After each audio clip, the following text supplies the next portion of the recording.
We would like to request Kiran Bedi ma'am and Father George to please join us on the stage, please.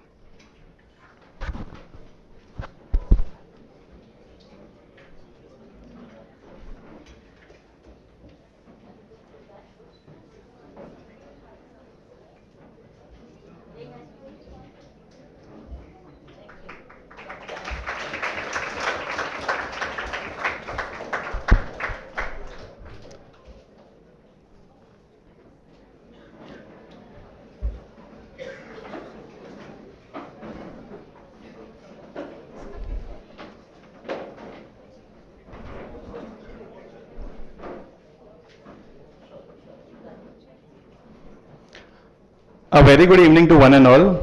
Thank you for gracing us and coming to the Maxi Fair's inauguration ceremony. This is the 44th edition and the largest disguised research marketing event in the country. We are delighted to have amongst us our esteemed chief guest, Dr. Kiran Bedi, along with our guest, Father Director S. George, Dean of Academics, Dr. Sanjay Patro, Dean of Administration, Father Donald, Dr. Rahul Shukla, Dr. Giridhar sir, and esteemed faculty members from the marketing area. Welcoming media and of course the Maxi team. Without further ado, we would like to first light up the lamp to officially commemorate the inauguration of the 44th Maxi Fair. Requesting Dean Patro, Giridhar sir, the marketing chair for Maxi, Professor Sanjeev Varshney sir, Father Director S. George and Kiran Bedi ma'am to please light up the lamp.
I take great pleasure in noting the fact that the Maxi Fair is a legacy that has been going on for the past 43 years and is being hosted for the 44th time on January 20th and 21st.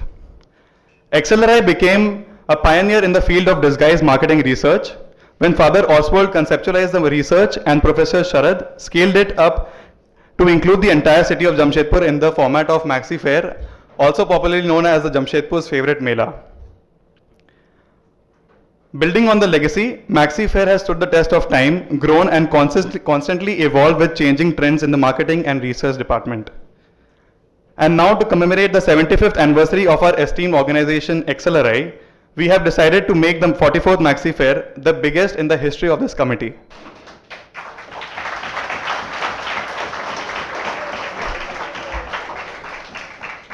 The concept of Maxi Fair is such unique that we get problem statement from the company and then we gamify the entire process to collect data points from the people of Jamshedpur.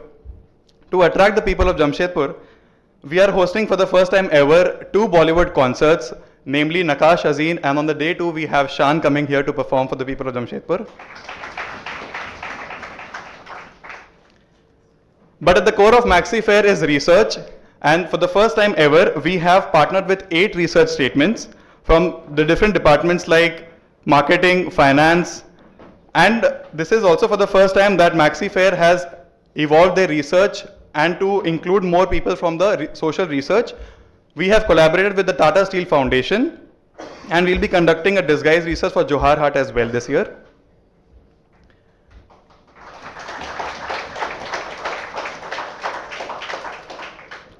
Multiple new things are being catered to Maxi Fair's inauguration and the 44th Maxi Fair. The team has taken initiative to make the entire Maxi Fair a zero wastage event, wherein we'll be partnering with top NGOs and recycling the entire waste that is produced during Maxi Fair. Along with that, we are enabling a lot of new entrepreneurs from the city of Jamshedpur. We are giving them stall spaces. We are giving them an opportunity to come here and distribute their products so that they can also cater to the huge population of Jamshedpur that will be coming down for the 2 days of fair.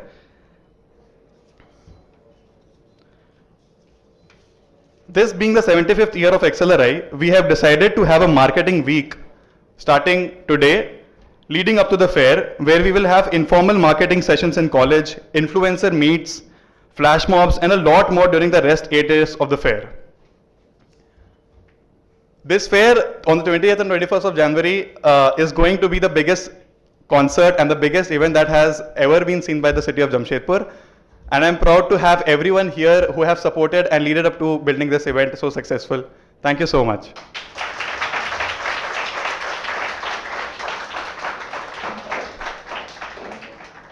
Now I would like Father Director to please give a token of memento to Dr. Kiran Bedi.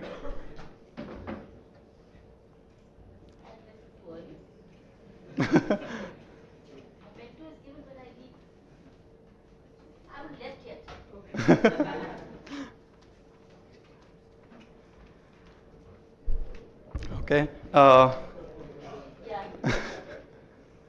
Along with that, okay.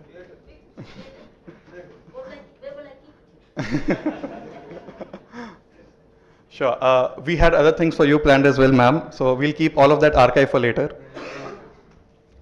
Now, without further ado, we'd like to give the stage to Dr. Kiran Bedi, who will perform, who will give a performance on the various leadership talk that she has conducted.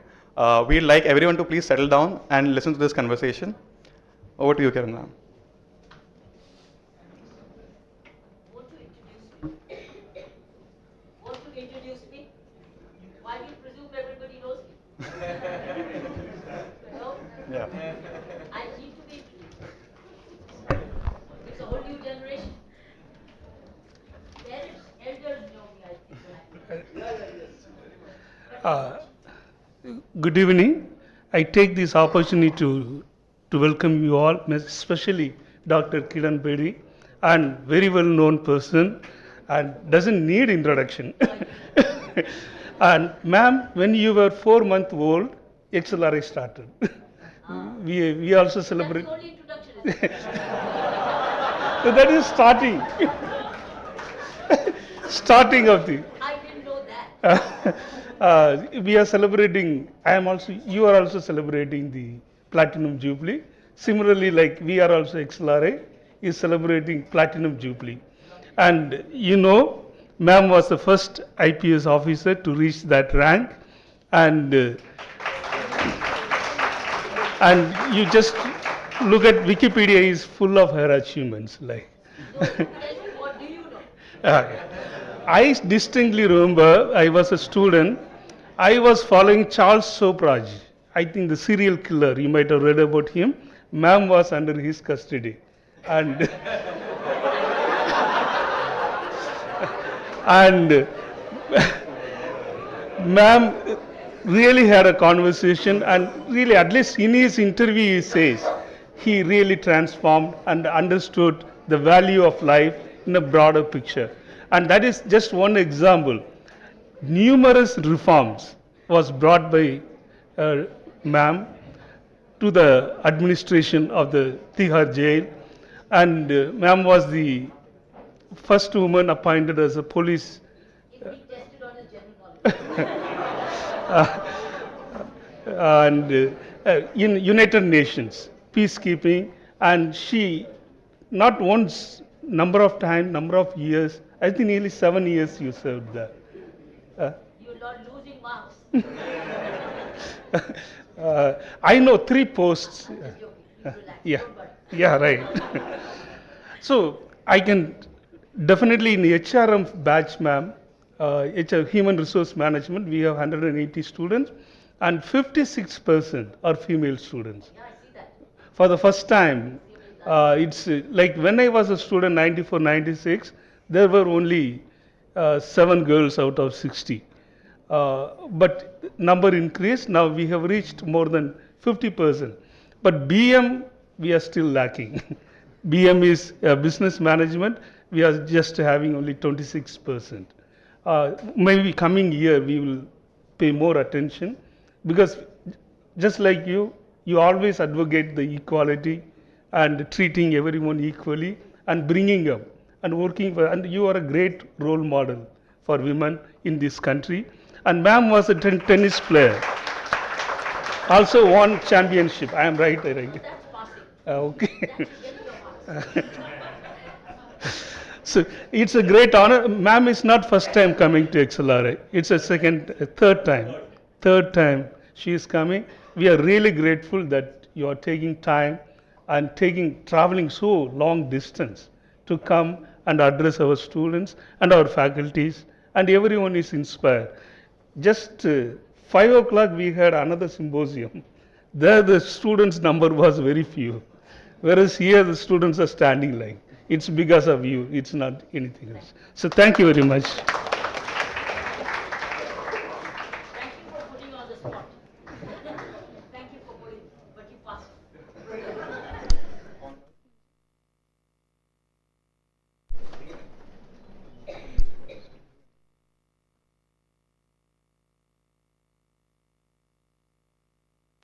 So we'll be starting with the talk show now.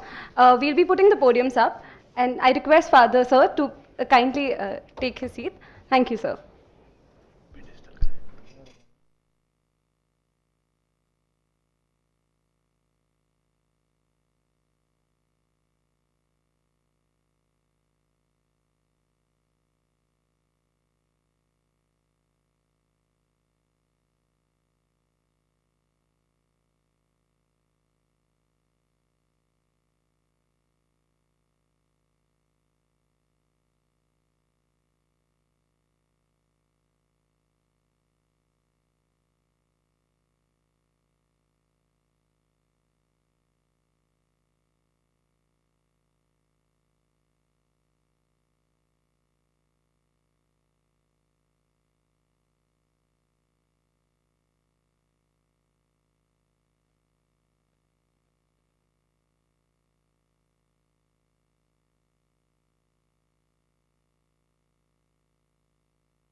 Hello. Hello. Welcome back, everyone. So I also get the honor to have a little personal introduction for ma'am that I have been preparing since I think I was a 13-year-old girl.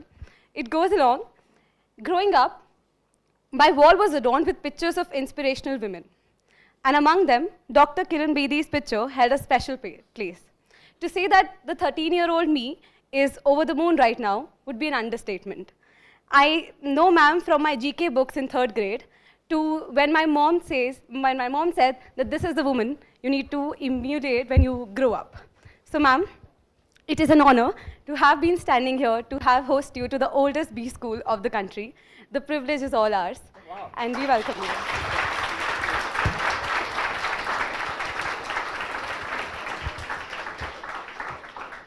Ma'am's role as an IPS officer, Lieutenant Governor of Puduchery, and a community leader has consistently set the bar high for all of us.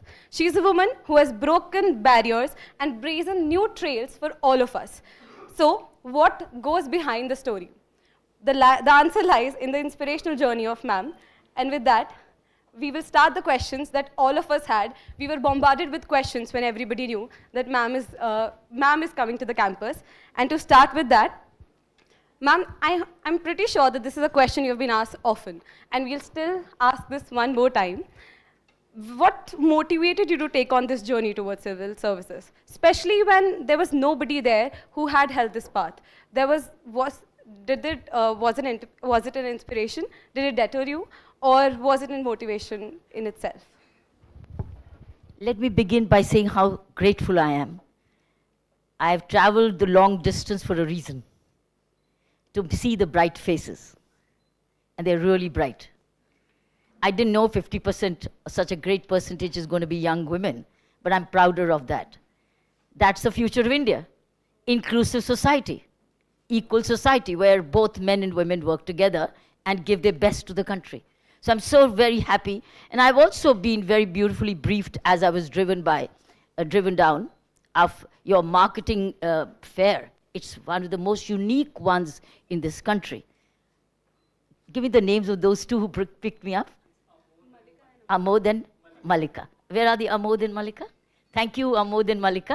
They briefed me so well about your fair, and it's fantastic ideas. I think I'm going to spread these ideas, Father George. I'm going to spread these ideas. Other MBAs, under management schools also need to do these kind of marketing fairs. Why have you not let the message spread?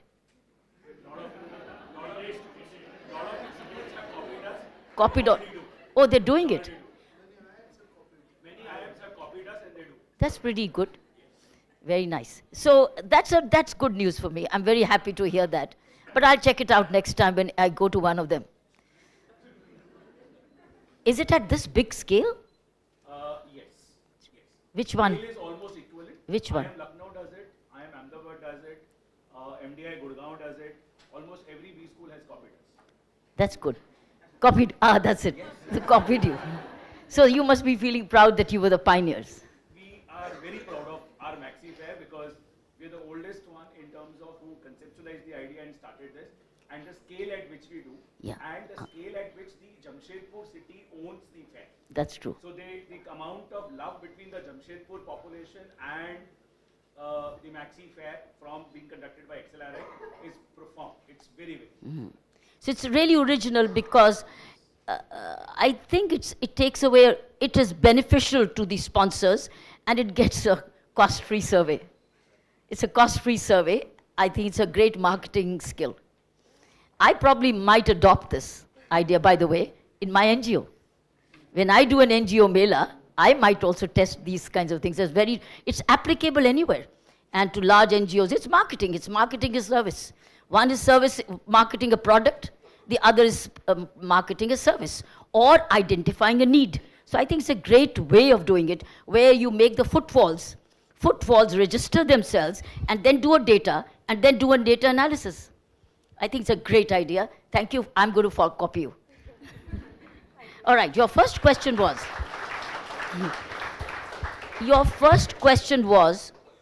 why did I get into the service? Yes. Well, there was nothing else available at that time. To be honest, is not that nothing else was available, but it was a clear choice. Because I had only one choice. Is I to either be a householder as a woman or lead the country one day in my own way. Politics was not at all ever crossing my mind. Electoral politics was Greek and Latin for me at that time. And medical college was out of the way for me because I was a sports girl and not in science classes. Engineering was out of my head because mathematics was not in my head. So householder was a no-no. But seeing what's happening in my country as a young girl in a tier 2 city, I refused to be one of the crowd. So I think that's where it made a difference. And we were 4 girls being brought up in a home, in a very visionary home. Parents were very, very visionary, ahead of their time.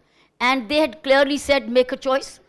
They didn't show me, but I saw things that if I go the ordinary way, what an ordinary life it would be. It would be one of drudgery. And I hated it. So, but I was bright enough in liberal arts.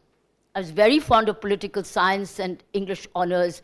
Those were my subjects, constitutional law. So I think that is what helped me get into political public administration, because as I read liberal arts actually drew me, particularly even my university, Punjab University, Chandigarh, which prepared me for this.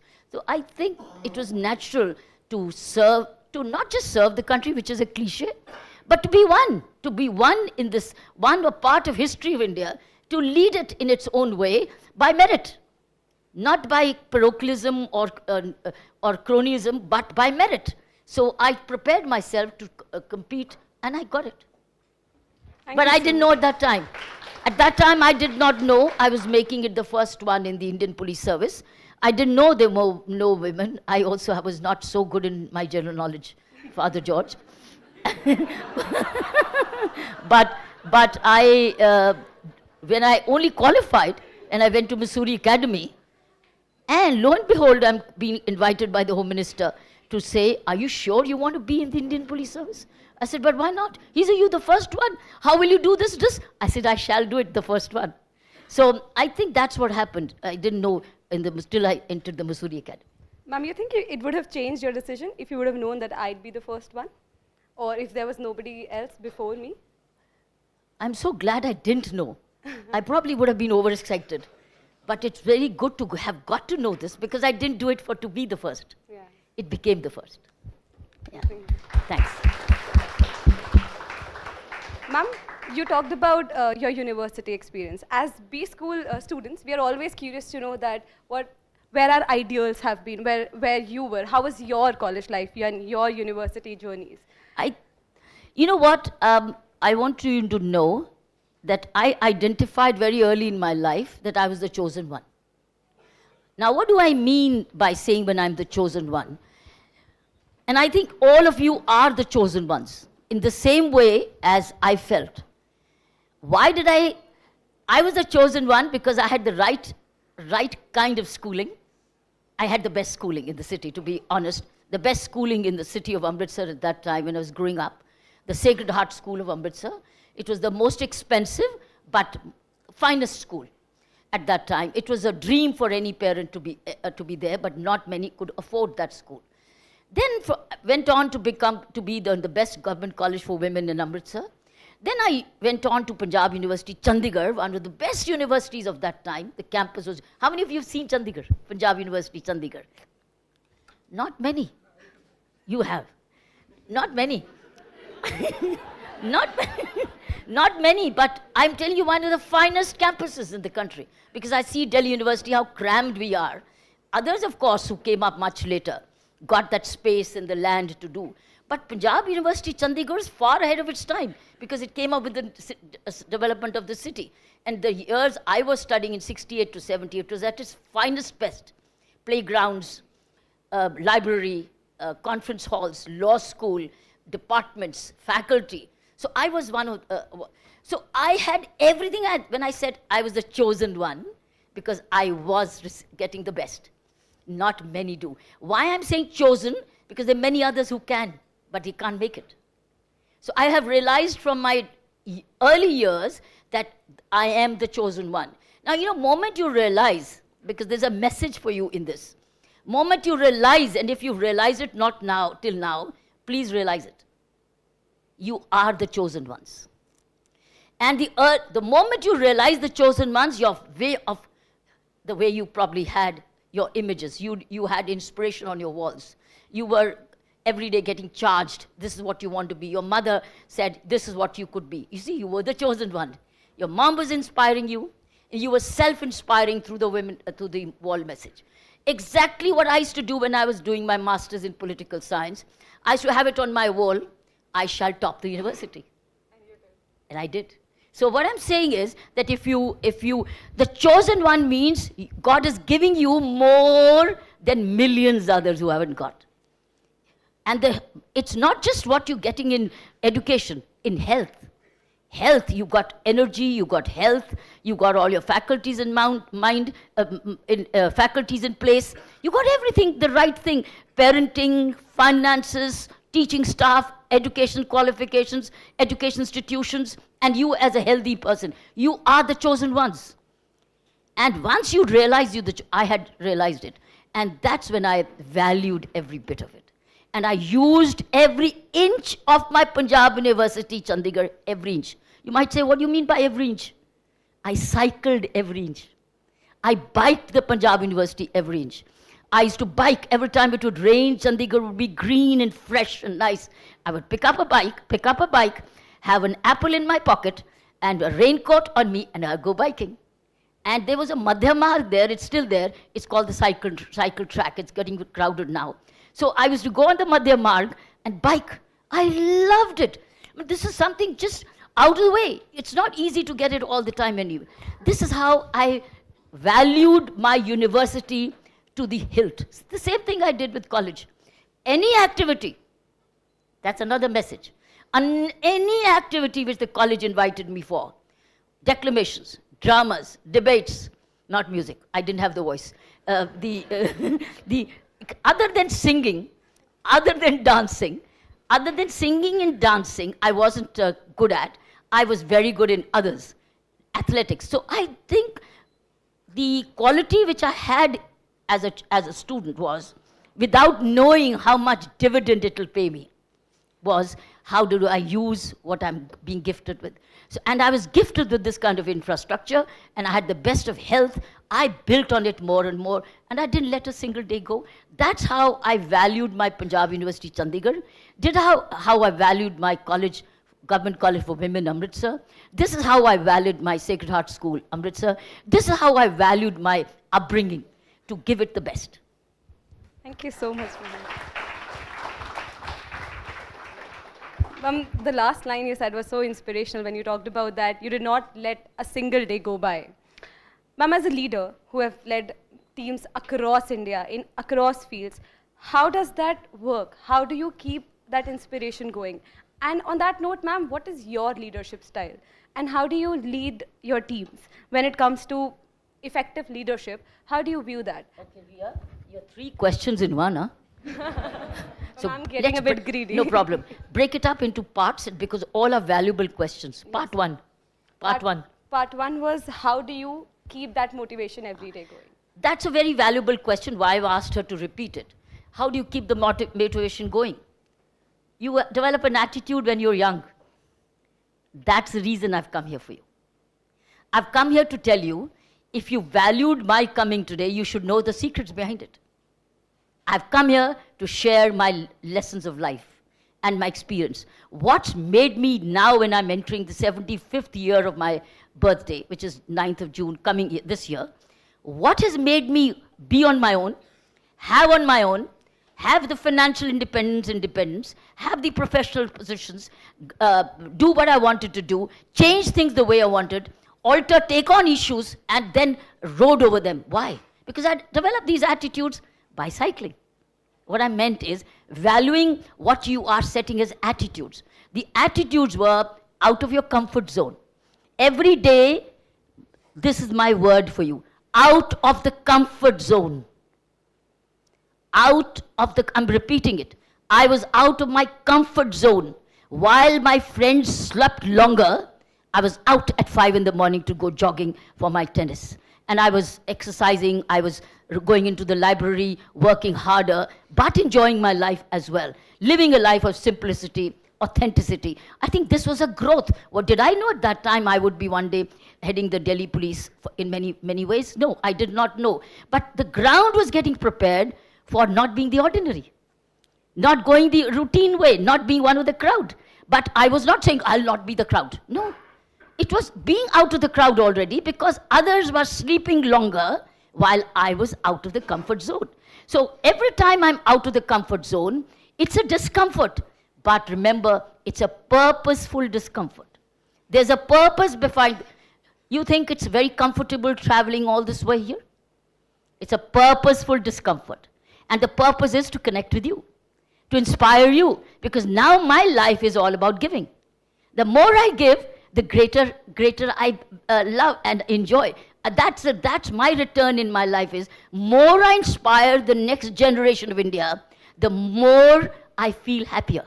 So I've come here to actually seek my own happiness and also fulfill a sense of duty to tell you what works. So it's an attitude. I've come here to sow the seeds of these attitudes inside you, is being purposefully discomfort. Choose discomfort as a student life, even as a work life. As a work life, now you come to the leadership style, right? Leadership style was every day out of the comfort zone. Every day. I give you an example. As Lieutenant Governor Puduchery, there was not a weekend. There was not a weekend when I was not out in the field to see where the problem is. As DCP traffic, there was not a day as DCP traffic where I did not look for where the problem is. As crime prevention, I did not lose a single day when I didn't visit a police station, talk to my constables to find out where can we do better. So it was every day out of comfort zone. And every evening, after the work was over, I would return home to get up early in the morning so that I'm back on my feet to learn things for. Otherwise, many of my colleagues were out for late dinners. They would have just fantastic late dinners, 5-star hotels. I don't think I had even a single one of them, because that was not important to me at that time of my life. It's very important to have your sense of timing when your age is this. If your age is this, sense of timing is what is the priority at that age. If that age priority is, if this age is to study, to research, to learn, to acquire more skills, to have positivity, to have more knowledge skills, and to be constantly update, and to also make right friends, you're at the right time. But if you do it all wrong, you start correcting it much later in life, which is already late. If you do the right thing at the right time, you are ahead of your time. In my life, I became ahead of my time. Why? Because I was doing the right things at the right time, in the right way, in the right amount, in the right amount. So that is the message which I've actually come for. So leadership styles is all about you as a person. Every person is two things, remember: a person and a leader, a person and a professional. Person is who you are as you grow.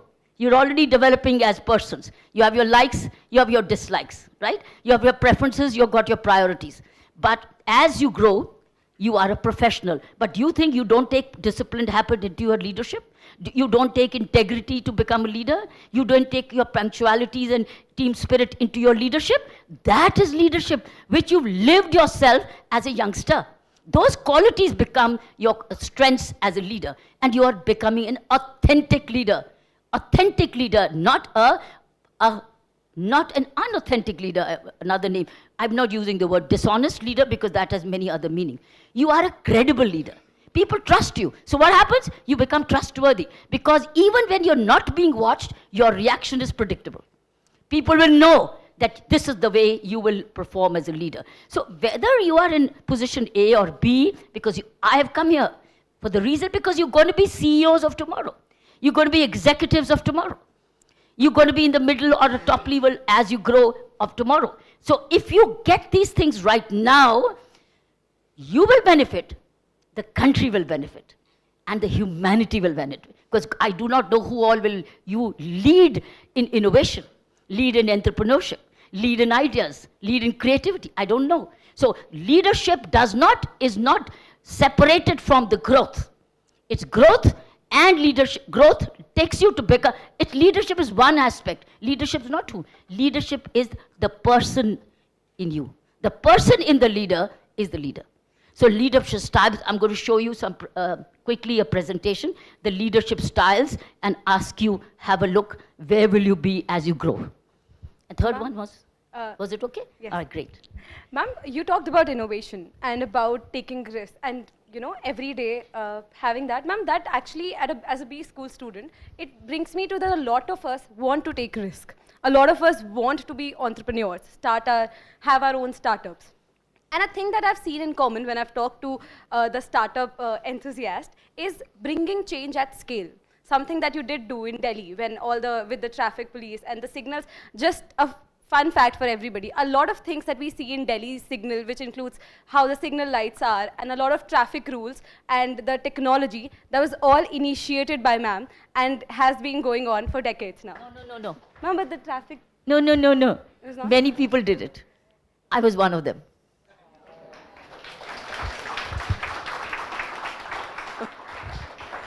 I thought my GK was also... No problem. I only contributed to I only took forward whatever I took. And I left it at that because I had to go. I think every successor takes forward the predecessor's work. The good news is that my work, whatever I took forward, was taken forward and not left behind. Yes, ma'am. So, ma'am, just in that aspect itself, so how do you think that we as B school students can bring about this change through our startups or NGOs when we go at scale? That how do we innovate at scale? How do we solve problems at scale? Like you have done in different I'm going to show you this presentation. This will answer your question in the presentation. Okay. As to, you are all having intelligence quotient right now. Your classes are giving you the IQ. Classes are giving intelligence quotient. You're giving And that's the subject I'm not at on. I'm not the lecturer for books and subjects and theories. I'm going to give you the practical aspect, which you have to cull out of your knowledge of your books. You have to cull it out, and I'm going to show you a presentation. And that was your question. Yes. Your question was? The question was about startups and how the do start. we innovate. What is it that will be required for you to succeed and not be a bubble? How do you prevent yourself being a bubble? I'm going to show you that. Okay? With that, Good. we can So let's go start ahead, with the and I'm going to presentation. show you a presentation. Yes. And then that presentation, my friends, I want you to read it. Read it for yourself. I'll speak it, but I want you to see and read. Because if you see and read, you'll retain more. But if you only hear, you will retain only 13%. But if you see and read, you will retain much more. So therefore, I want you to retain it. But you've got to switch off the lights. This is a presentation I made for keeping you all in mind. So that is why I've written you and your times ahead.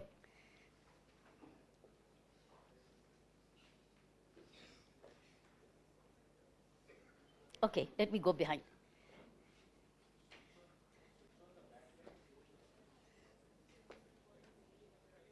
Hi, I'll take a corner. I'll sit. Yeah.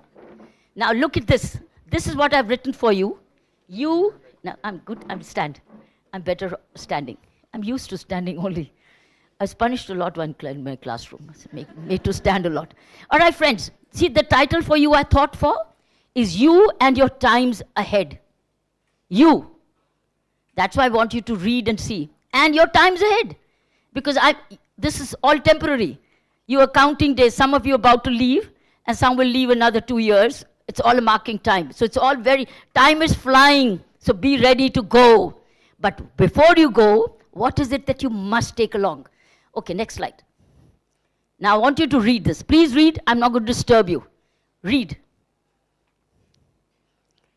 You did not choose your birthplace. Can you read, please?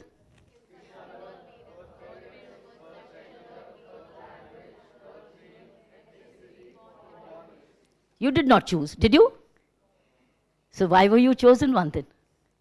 You did not choose, yet you're the chosen one. You did not choose your parents. You did not even choose your name. The name has also been given to you by your parents. So your name, your birth name, you may want to change. Your pet name has been given by later on you. But the question is, you did not choose your birthplace, your skin color. The question is, you did not choose. But, let's go to the next. You can choose. What can you choose? To be giving.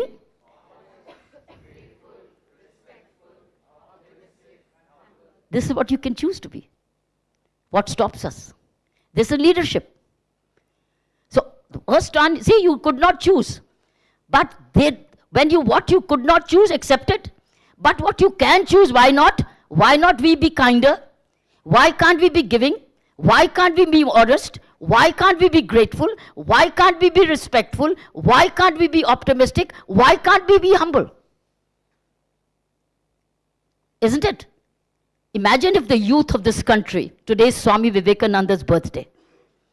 If the youth of this country is kinder, is more giving, is more honest, is more grateful, is more respectful, is optimistic, is humble and more, how will it be? What kind of nation will it be? Or humanity? Or humanity. Why can't it be? These are the choices we can make, isn't it? These are leadership qualities when you make now. These are the ideas you have to keep in mind. And once you start practicing now, when you read, you're reading theories, you're reading concepts, you're reading projects. But are they making you kinder? Are they making you more giving? Are they making you honest? Are they making you more grateful? Are they making you more respectful or optimistic or humble? Are they? Because these are your own. These are your own things which you have to realize that while I'm working on my intelligence quotient Am I working? This is called also emotional quotient. But I'm going to take you towards another thing. Let's go to the next one. Now, these are your scattered emotions. All these are scattered, fully scattered. Now look at what happens. These are very scattered emotions, different ones. Kindness, generosity, somebody has generosity, somebody is kind, somebody is very giving, somebody is very humble. These are scattered. Let's come back to the next. What I'm looking for is emotional quotient to move towards EI. Can you guess what is EI? Exactly. Now we have to move towards this. And this is the real leadership for you ahead. That's what brings me to you. We all have these basic emotional quotient. We stop here. Is Goldman's, we say, these are emotional quotient of Goldman, David Goldman's. But what is EI? Now look at the EI, and that's what Ria, when she talked about startup, that's what I said, I'm going to show you something. Now let's look at the EI. What is emotional intelligence? Look at this. It's self-awareness. It's self-management. It's self-awareness, as again, sorry, said it. Relationship management. There's also conflict resolution in this. Conflict resolution, some small workshops are held. Self-awareness, self-management, unless you understand what these have a meaning, that means you as bright students need to research and study these self-help books on self-awareness. Self-management, you are dealing management. I want you to study self-management. I want you to study social awareness. These were my strengths when I grew up. I did not go to a school or a management school.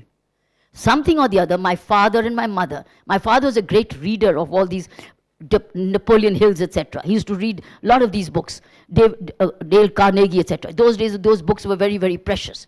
And when he was a regular reader, my father used to teach me these.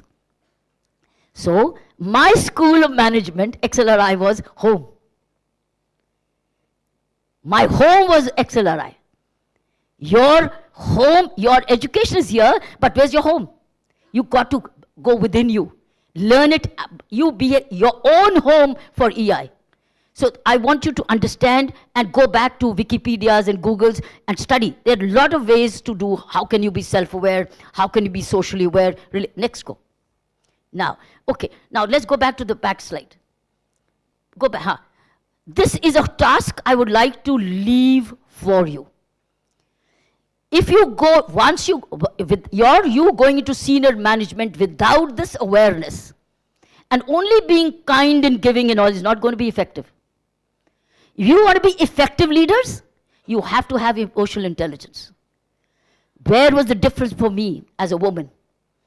As a woman, normally it said, oh, men and women women have more emotional quotient and men have more IQ. Therefore, we need diversity and we need inclusivity because women bring in emotional quotient. No, not only this. If the woman brings in also the EI, it's EQ and EI, she's an effective leader. Otherwise, she'll be taken for granted. As a woman, because I was self-aware and I was strong within, I became an effective leader. So to be effective leader, man or a woman. But women are born with certain inherent qualities of kindness because of biology. Women suffer pain. Women experience pain from the teenage times. Men don't because of biology. The menstrual period every month for a woman is making her suffer, but suffer in silence. And she takes on a challenge. She's a champion, she's playing, and she's got her periods. She's playing, she can't say, I can't play. She learns to work and study with pain. Women by nature realize and live with pain and yet survive.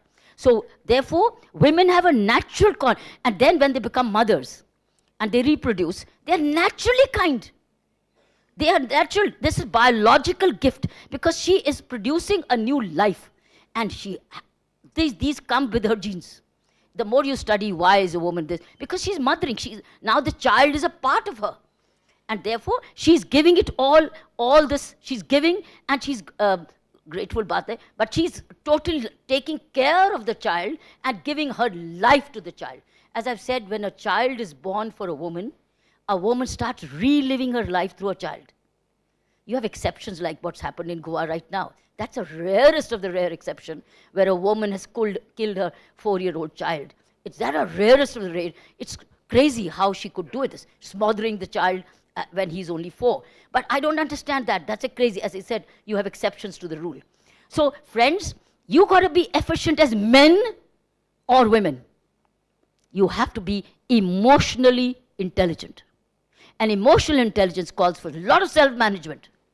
And in self-management, there are many, many parameters as you study. Go to Harvard Business Review articles, and you'll get an EI article, and they're all parameters of these articles. I will not take that class right now.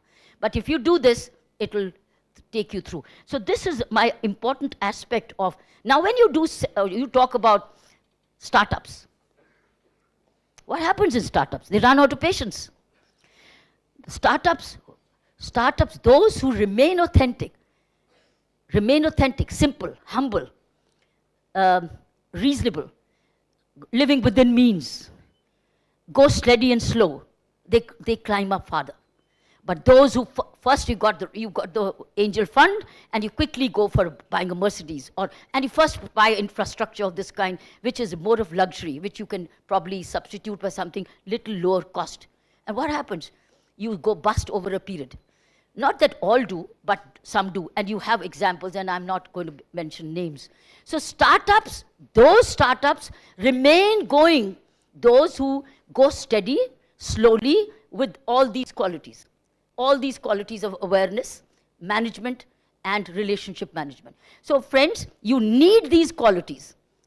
But to be effective leaders, you need these to be practiced, which are not very much, which are not part of your book, which are not part of a theory, but you have to learn and cull it out of your reading yourself, and also learn from society and what's happening around you. Now I'm moving on to the next part, is your leadership models. Go ahead. These are the leadership models which I have experienced and I created. And these are part of some of the pages of my book. This is a book called It's Always Possible, which talks about a theory. Now you see this? You see the prisoners when I was Inspector General Prisons? This is what I saw. Prisoners all on one side, and there's a vulture which comes, and there's a dead body which picks up. Otherwise, everybody's separate. If you see this, there's no coordination, there's no collaboration. There's no unison. Everybody is independent. Society attacks, government attacks, police attacks, headquarters attacks, staff attacks, judiciary attacks, and finds fault with prisoners. Everybody's attacking. And there's a vulture culture. There was a vulture culture. A body, if there's a dead body, post-mortem happens, and the vulture comes and orders a departmental inquiry. Why did you not come earlier to make things better? Why didn't you come to see things better? So it's a vulture culture. This was the way it was. This is one leadership model. Now, you will be entering into certain companies which may have this kind of vulture culture, which means it's only reaction, not prevention, not planning, not sensitization, not care, not preventive, not preemptive, but it's reactive, only responding to something which has gone wrong, and then say, we've done it, and say, inquiry order हो गई. पहले क्यों नहीं ठीक किया आपने? पहले क्यों नहीं जाकर देखा? पहले क्यों नहीं राउंड लेते? पहले क्यों नहीं फील्ड वर्क करते? So this is where you will be. You will be all managers and CEOs. So I want you to start walking your fields. When you enter the offices, walk your field, walk the town, so that you get to see and hear and talk and pick up ideas and learn from your workmen. So vulture culture is one form of governance you have to avoid. Next one. You have to learn another model. That's another model. In policing, I saw this model. When I was serving, this was the model. And probably in some places it still exists, some places it changed. And that is changing. You see this? This is one model called the hierarchical model. And that's the consultative model. If you see the Prime Minister's policies right now, most of the secretaries are a part of a group called Gati Shakti. Are you hearing the word Gati Shakti? Are you hearing it?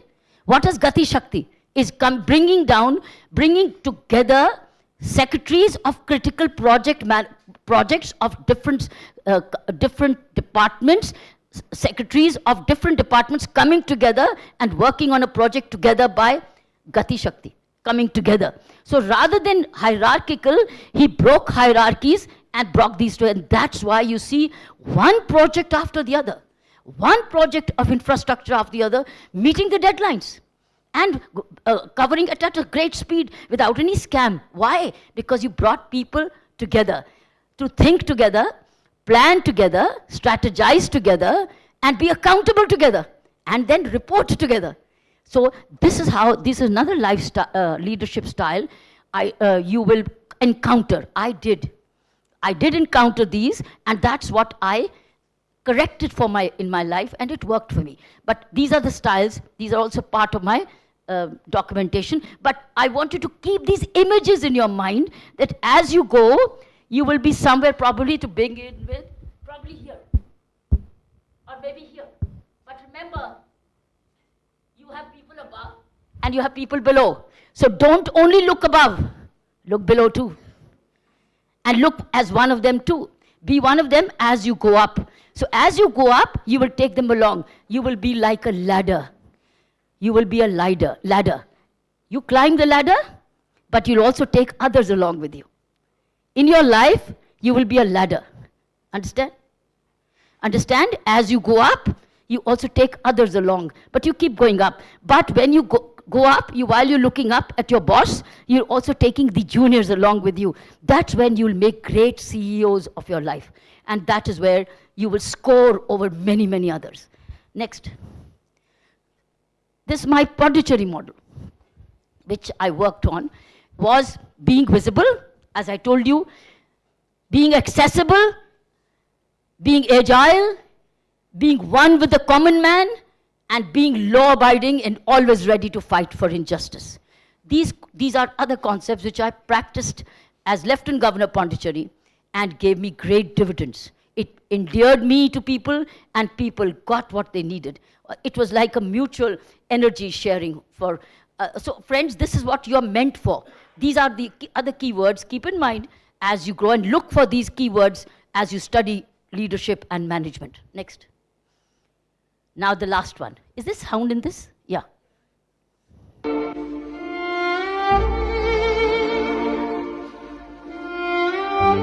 These are your steps to success.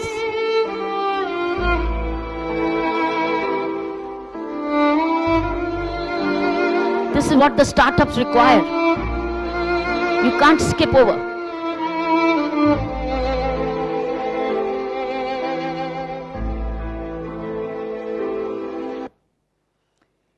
This was my last slide. Thank you, friends. This was why.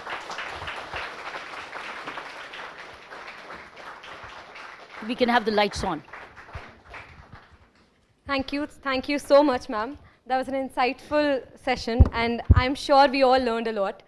From leadership to becoming a ladder, that really is inspiring, because as we go up, it is necessary to take others along. That is also something XLRI really believes in. Our motto is for the greater good, and that is something that we want to take ahead every step of the way. So thank you so much for that insight. You are XLRI.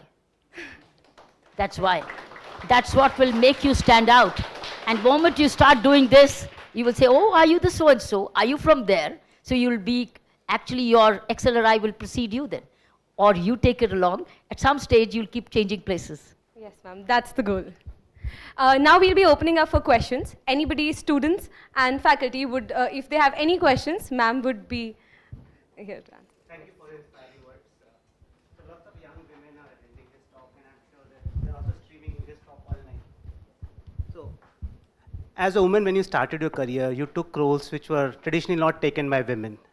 So, like for our young women present over here and those who are watching you online currently, would you help us understand the challenges you faced as a woman when you take the roles which were traditionally taken by men? And what were your takeaways which you would share with us so that our girls, when they go and join the corporate world tomorrow, they also can actually have better career, more success over what they do? There are many, many challenges. Let me recall a few. There are many challenges, but I think the biggest challenge was acceptability. Somewhere the woman may be the only one, and some maybe she will be the few. Very few will be, nursing is full majority, no problem. Teaching almost is now becoming almost women-led majority, no challenge, no problem. But in government services, even in the corporate world, some of them, maybe some individuals, let's say in finance or in key technology, there may be very few women, is acceptability. Now, do you spend time as a woman to do all that is becoming acceptable? Or do you carry on with your own confidence and start delivering? The challenge I faced was, do I seek and wait for approvals of acceptability? Or do I keep performing? And don't care whether you accept me or not. That's your problem, not mine. So first thing is acceptability, right? So my first message there for women is, don't wait for acceptability. Just start delivering. Have confidence in you and perform. However, keep learning, keep improving. Say thank you for what has been learned and be asking questions to learn more, but do not seek approvals for everything you do. Be confident. That means continue to sharpen your confidence skill. That's self-awareness, self-management. That's why I showed all those. This is falling into these categories. This is one. I think second was other responsibilities which come along with a woman, which is if you're married, you go home and you have home responsibilities as well. Men did not fulfill male home responsibilities till over a period. Now they started to become more flexible and started to share, but yet not it's fully. It's now partial, it's half-hearted. It's not fully hearted, it's half-hearted because it's a transition stage. I understand that. What does the woman do? Woman delegates. That woman delegates, pays for services, and lets people know this is all I can do and this is what I won't do. Why? Because she has to conserve her energy for her work. Her success of a woman, as much more for a man would be, now it's not your skill, it's your energy management. How do you spend your energy? And in energy, the body needs rest. Man or a woman equally. So is she looking after her body, resting herself? Or is she continuing to work 3 times over? Work, then home, then again through all the challenges, maybe geriatric care for the elders, and she's burning herself out. She must understand how much can she do, how much she must delegate or pay for, or as the department help, or support, family support help, or corporate help, etc. So second is the body management. Second is emotional management, which is energy sapping. If things are irritating her, but she's always sulking away, she is draining herself. As it is, so she must look after fitness, she must look after her emotional stability. Then comes her purpose. What is she purpose for? What is she working for? Is she working only to bring income home? It's going to be stressful.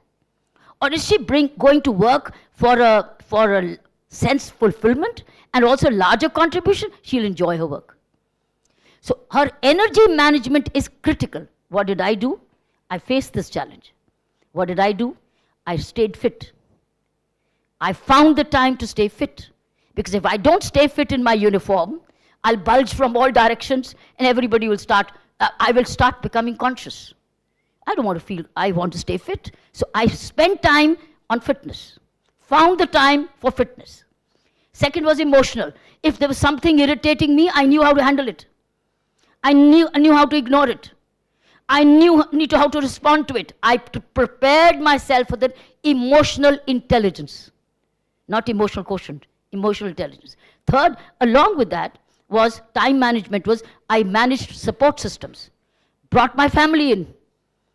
And come be with me. Let's be all home. Becoming an extended family. So that home is managed and when I go, things are organized and it's shared household. Third is, I never lost sight of my purpose. Why am I policing? My policing is for a larger cause. Not to bring income home, but for a larger contribution to society, to do justice what I wanted to grow up for. I love the fact of serving justice and sharing joy. So I never lost sight of the higher purpose, that was emotional quotient, intelligence. So the spirit in me, the body in me, and the emotions in me. These are the challenges. And if you don't know how to challenge this, the society will drain all the three. You have to be trained to handle these, men and women both, but women even more, because they still will be returning from work with additional expectations of responsibilities, and she has to see how her time is managed. So, you have always a question, how did you balance life? I say I don't balance. I manage my time by energy management. But what can I delegate, what can I pay for, and what I will not do, and what I will do.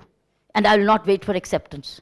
So, therefore, the goal must not be lost sight of. These are the challenges which society will keep throwing at you, but you will have to keep working, keeping the emotional management particularly. This is irritating you, mind management, personal management will come in, where you do, one of the key mind management is deep breathing. Whenever you're getting irritable, it's called deep burning. It's like deep breathing. Sit down, it's irritating me, deep breathe. Deep breathe for a few seconds, come back. Rather than blowing out and throwing out and angering and emotionally getting excited. So these are challenges so these are personal challenges, and these are social challenges, and these are departmental challenges. So therefore, you need the women particularly, emotional quotient and emotional intelligence have to be taught, practiced, workshopped, analyzed here probably in the management institutions. If you're doing it, you're preparing your students. If you're not doing it, pay more attention to it.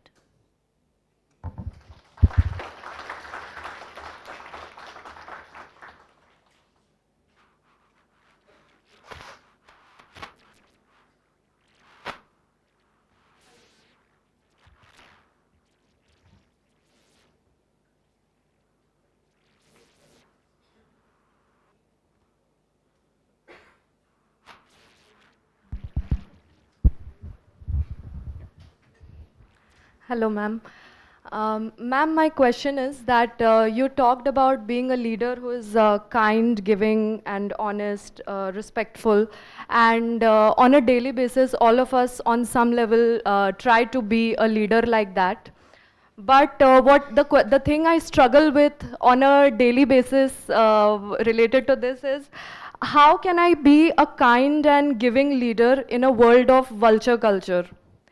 I mean, when there is a lot of, say, if I'm working in corporate tomorrow or working in any competitive scenario where there is a lot of, politics going on, then what is the process of being kind and giving? Because this is a conflict that I face on a daily basis. Understanding people. Understanding them, where they're coming from. Understand a politician. What is his need? Understand, his need is not going to change according to your need. But should your need change according to his need?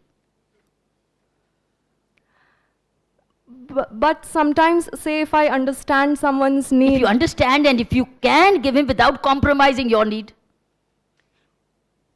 Okay. So it's understanding people. How do you, in my life, a senior gives you an order which is not in consonance with your conscience. Try and understand, why is he giving you this order? Ask him more questions. Discuss with him and share your view with him, and then come to a decision you are accountable for. You are responsible for your own decisions. He cannot order you to take a decision which, according to your conscience, is not ethical. You cannot blame him for forcing you to take an unethical decision. So the choice is all yours. As I said, choices are yours. There's certain things which you have to accept, and certain things you have to make choices and be responsible. I don't have all situations, but hundreds of situations you will come.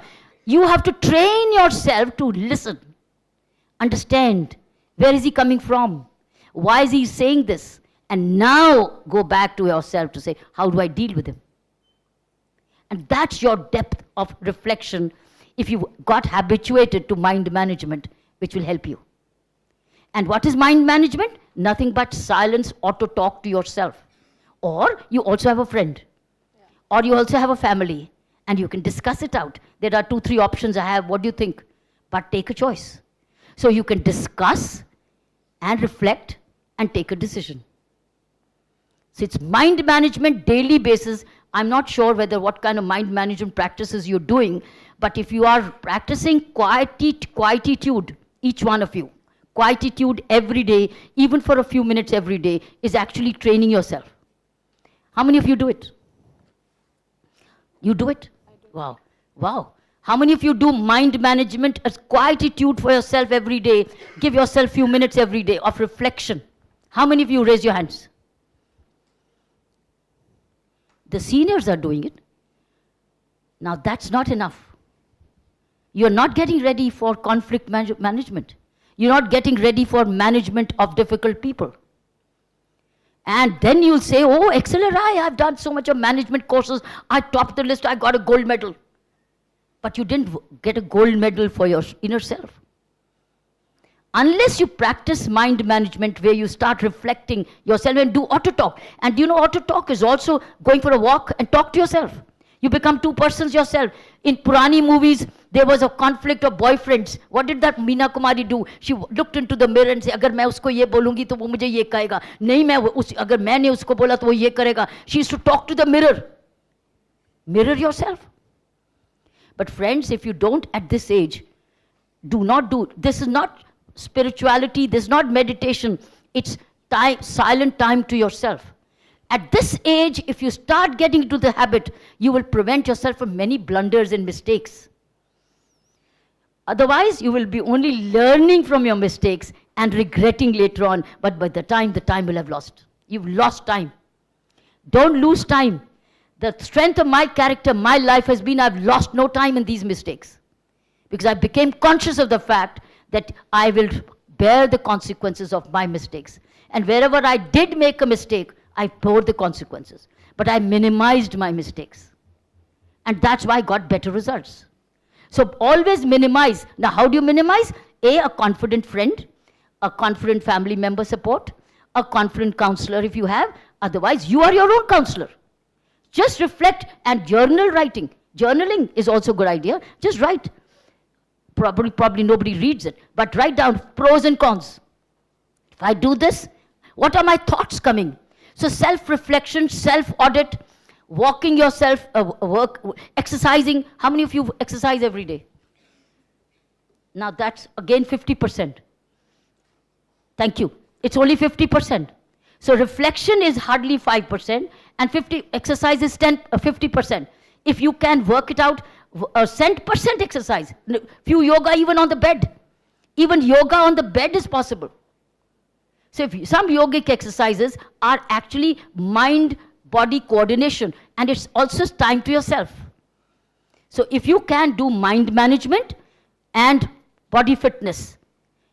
Third, if I go beyond, right nutrition, right food, right time. Because again, as I said, emotional quotient intelligence means body, emotions, and your purpose.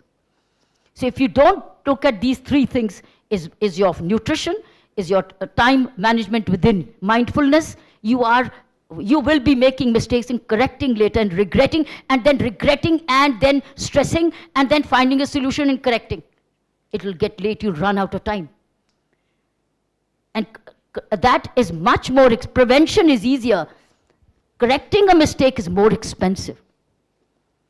So if you want to minimize mistakes, get into self-reflection on a daily basis. Find the time before you sleep or get up in the morning or find your time for self-reflection.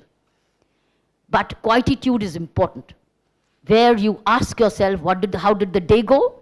What is it that you can learn from it? What is it that you can do better? What is it that you can do better tomorrow? Which direction are you going? Talk to yourself. Be your own friend. You're not alone.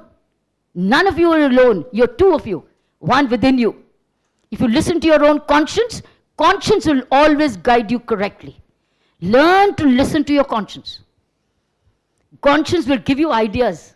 Do you know many of my presentations actually come when I'm in mindfulness or I'm walking, and your presentation actually has come through my walk. So as I was walking, I started to think of you. So what is it that I can share with you? Ria and I had already had a discussion. But I said, no, I will go beyond my life lessons to give you some concept, because you are going to be leaders of tomorrow. You are going to be recruited as leaders, managers, and managers will become further CEOs later. How will you become better? By mindfulness. And don't be scared. This inner conscience will make you more courageous. Fitness, nutrition, and time to yourself will keep your life on track. And of course, a confidant if you have, you are blessed if you have a right confidant. But if you don't have a good confidant, or a confidant who might blackmail you if you share something with you, then you don't. That's for you to choose.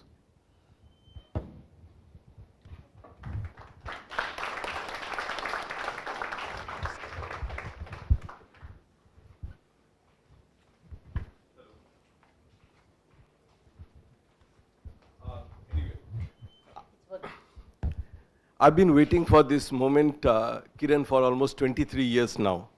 23 years to thank you. 23 years back, as an intern of the National Human Rights Commission, I was inside Tihar jail to visit the Tihar jail and find out the great work that you did.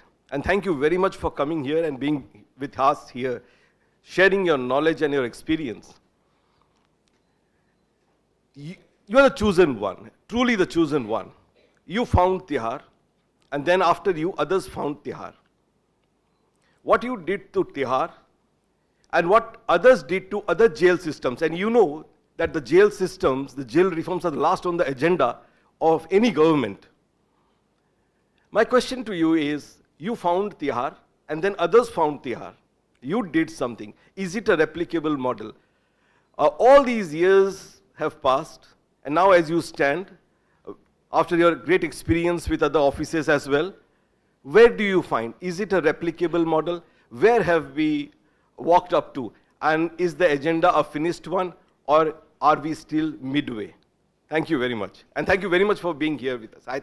I was looking for this opportunity for all these long years. You've got to thank her. I must thank them. I thank Maxi. These guys are doing an awesome job.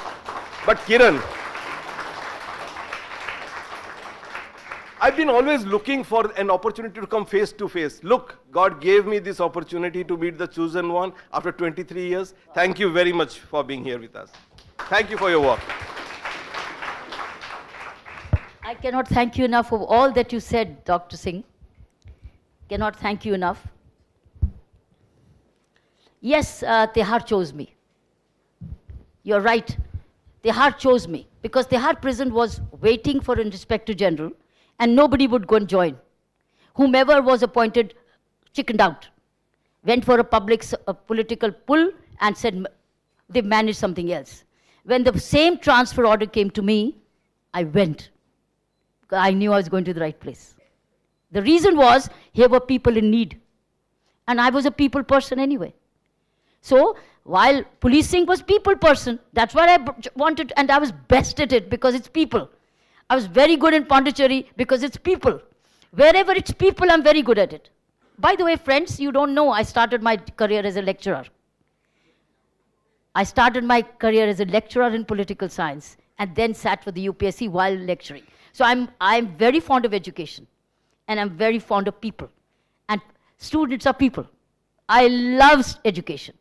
That's what it brings me back. Coming back to Tihar, because I knew there were 10,000 people in need and who are orphaned. And the fact that they're orphaned, they come and look for the next victim the moment they come out. They take a revenge. Oh, you orphaned us in prison. You gave us dirty food. You gave us bad conditions. You abused us. You drugged us. You didn't treat us. We look for the next victim, and that's why they keep coming back. That's why the revolving door of the prison. I knew as a police officer that they were a revolving door. I knew I was going to the right place, that I'm going to stop this revolving door. I will find a way to do it. And what was the way to do it? Simple model. Dr. Singh, we have a model. We have a model. If any management school is willing to work with me, I'll give you the model. And do you know, it's a zero-sum model, no money cost, additional cost. You don't have to ask the government for more money for that model. Money will get generated from the prison itself for reform. because you can make the prisoners productive. You can make the prisoners work, and you can make the prisoners skilled, and the prisoners contribute to a welfare fund, educate their own families, and even pay the taxes. And even pay revenue pay for their own food to the government. This is a revenue model which can be done in India and anywhere in the world. This model was done. Unfortunately, this has not been studied at a case study. Our management schools, Father, have not taken up this as a case study. These are the studies Indian made, not Harvard made. Had it been in Harvard, friends, had it been in Harvard, it would have been internationally recognized, but it is by a short Indian in Tihar jail and a woman. That's it. But it's written already in the book called I wrote it because it was my duty to write. Otherwise, because I knew it will never happen again. Because it was done with the missionary zeal. What was the missionary zeal? Everybody went to school inside the prison.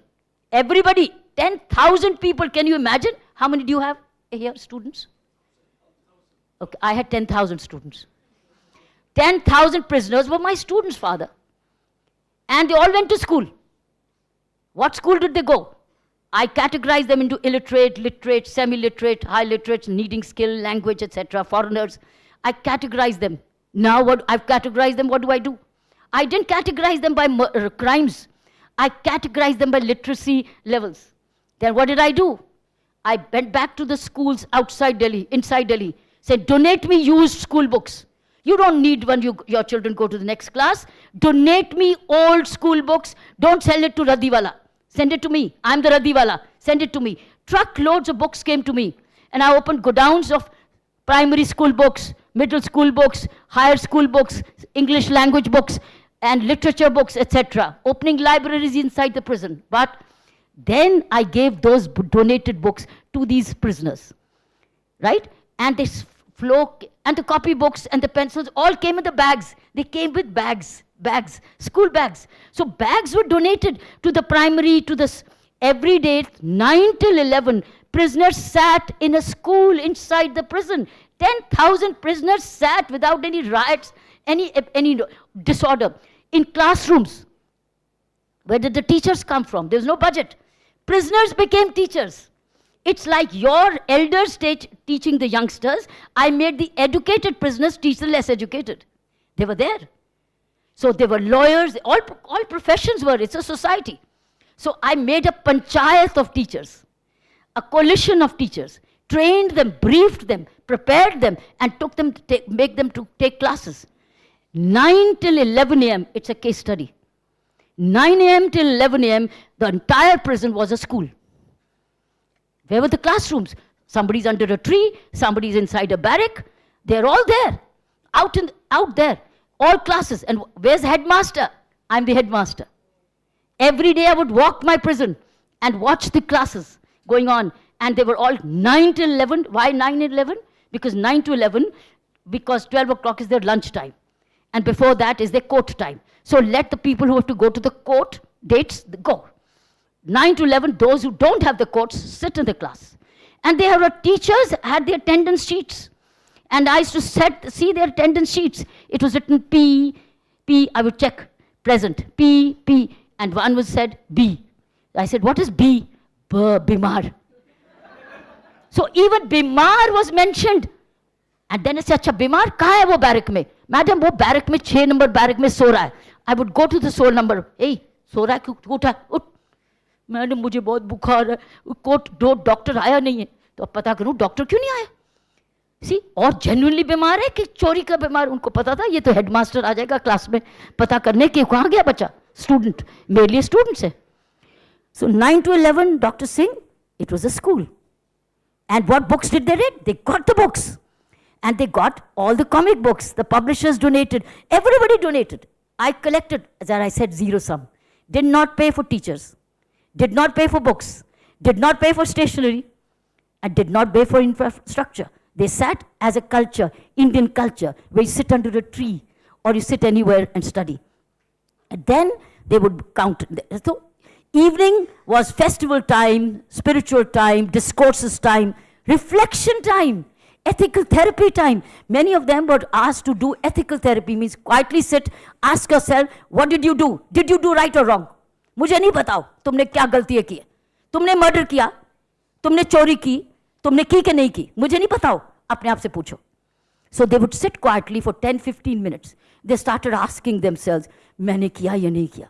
So don't tell anybody. Many of them after the ethical therapy started to want to tell the lawyers, take us to the court. क्यों? मैंने कहना है मैंने गलती की. Because the conscience started to speak. So friends, this is how the prison was. Now comes, how can they pay? Prisons, the model. How can they pay for? The prisons have barracks and places where they can set up industry as joint sectors. They can set up industries of things which can, they have water, electricity, manpower, skilled, etc.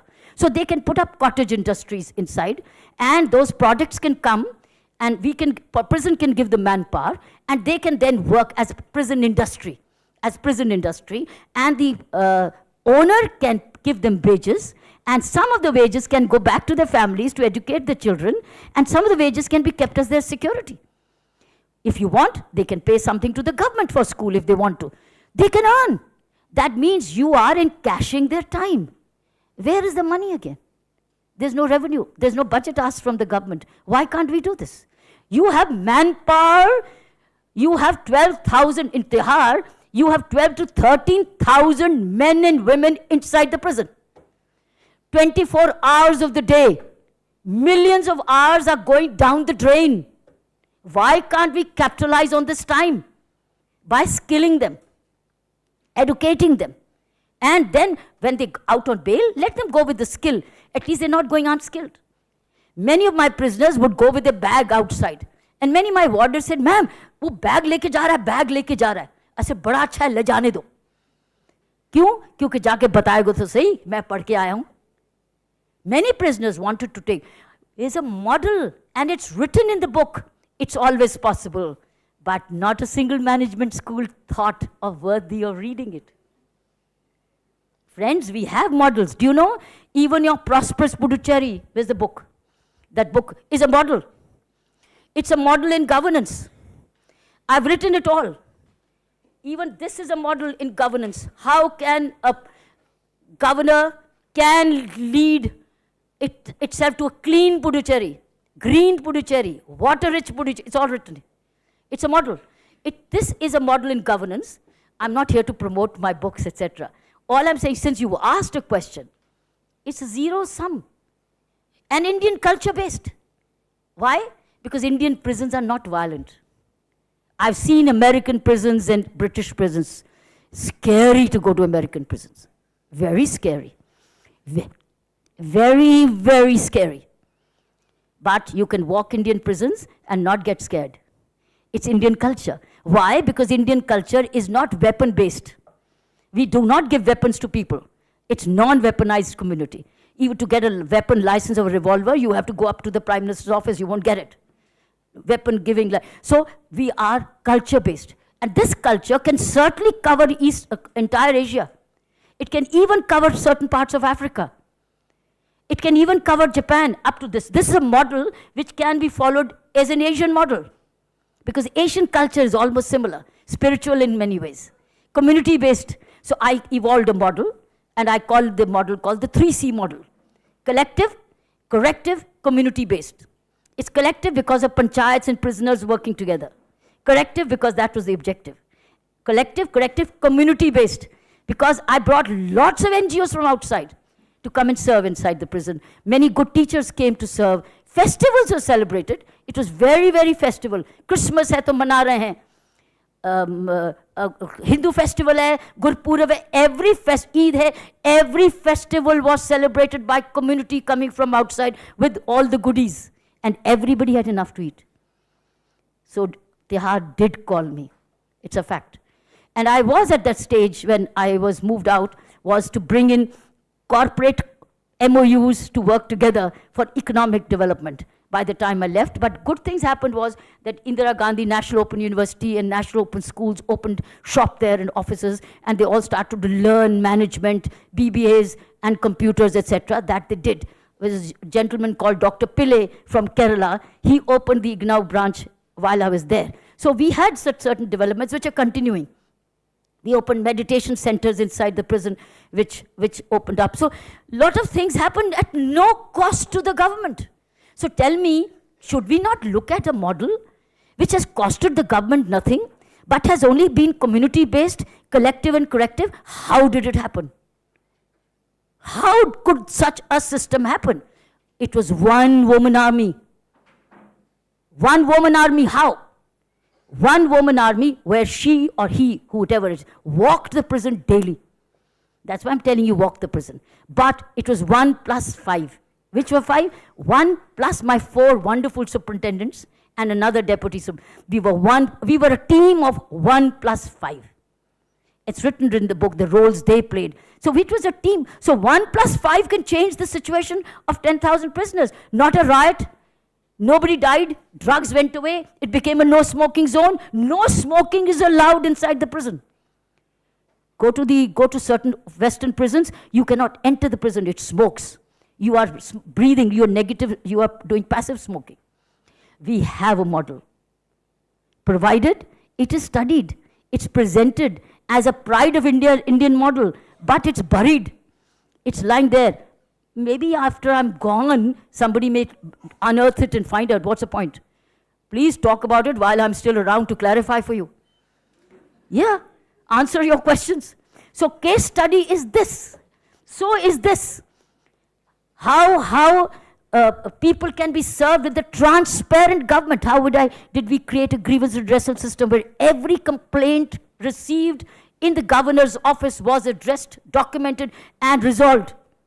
Where is this government system where any complaint you give to the government is resolved? It was here. These can be documented before memory fades. So I think what I was telling my friends here who were driving down with me, that you know what? If every management school picks up a good Indian story, even one story a year, look at the number of case studies we'll have. And those case studies need not be limited to that. It could be a repository of case studies. You borrow and take each other's case studies and leave. If every management, how many management schools we have? How many? 3,500. So you can have 3,000, at least 3,000 case studies choose. You will be a reservoir, repository of case studies as a central pool where you put in your case studies. And these case studies, again, don't need money. You give it as projects to students of the same city. I believe you have a Jajjar institution. Jajjar institution can be told to study what happened in prisons in 93 to 95. This was a 2-year study. You can send people to Puduchery, those of them in Tamil. Go and study Puduchery. It's fresh in people's memory as case studies. These are pride of the country. And I'm not the only one. There'll be many others of my colleagues who must have done similar good work in various other states. Why not pick them up? And they will become great knowledge of good practices to be replicated in management, governance, leadership. So I think we are losing time and we are not representing. We are studying case studies from the foreign countries which are not applicable many times culturally. We have to be culture specific. So do this. If you try this, I think not only will be your marketing, this XLRI marketing mela, you can have this also as an initiation started. As pick up case studies, and and it comes in the news. Somebody is doing very well. Go and research. If it's genuine, do the study. If it's not genuine, drop it. But it's worth doing it. And thank you so much for this question. So grateful to you that, I'm so grateful to you. So sometimes, remember, make the most of what you get. I think the real message in this, sometimes by destiny, certain things come to you. By destiny.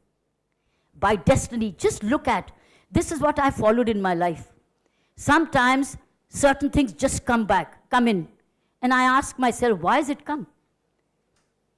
Okay, then I look for the purpose in that. The purpose is the why. Why is am I here? Moment you start saying, why am I here? Then the what and the how starts falling in place. The why is the key to the opening of the door. The tihar was the why. Why am I here? I'm here to transform them and make them better human beings. And all that goes with it then went on, as I explained to you in detail, thanks to his question. Otherwise, I may not have even given you this information. Thank you.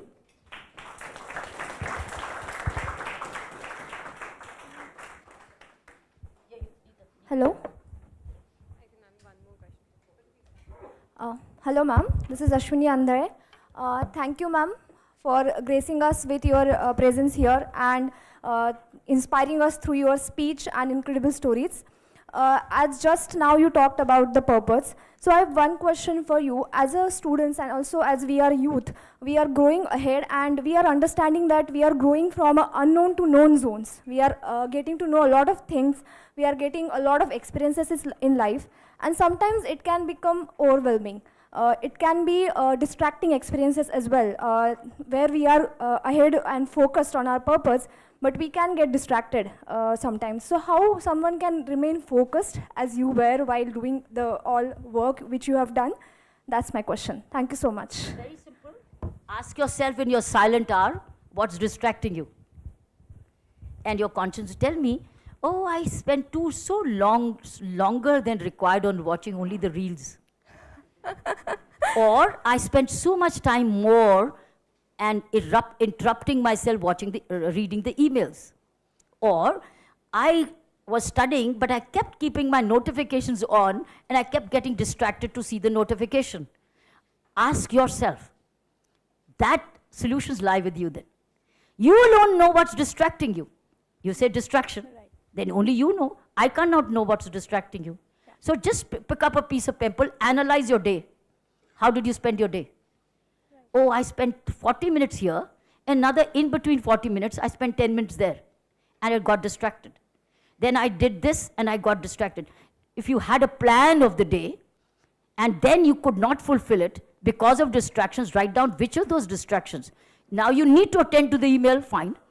You want to watch, respond to the WhatsApp, put aside the time.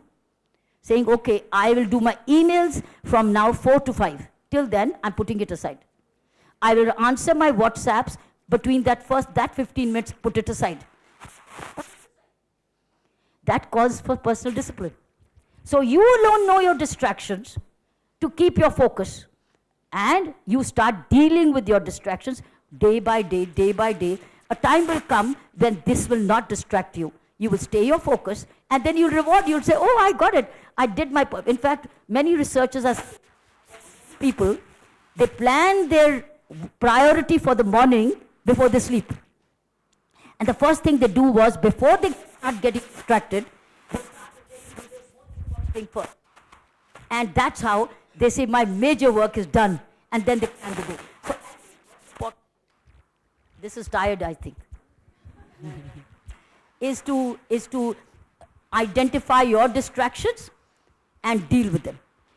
It's again coming back to your own observation, your own analysis, your own audit, or your own reflection, all your me time, reflective time, quiet time, mindfulness. You see, it's coming back to the mind.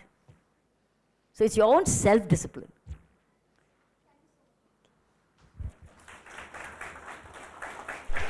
Ma'am, with that, ma'am, can we take one more question? Hello. Who are you? Where are you? Hi, ma'am. Here. Hey, hi. Yeah. So I was just saying that we have had a lot of questions and great, amazing, insightful answers. So we can end with the questions, or we can take one more according to your. No, it's. I'm with you. I'm leaving tomorrow. Go ahead. Sure. So, we have time for one last question. I think Giri sir was asking before as well. So. I have two mics now. Whichever is working. Both seem to be working.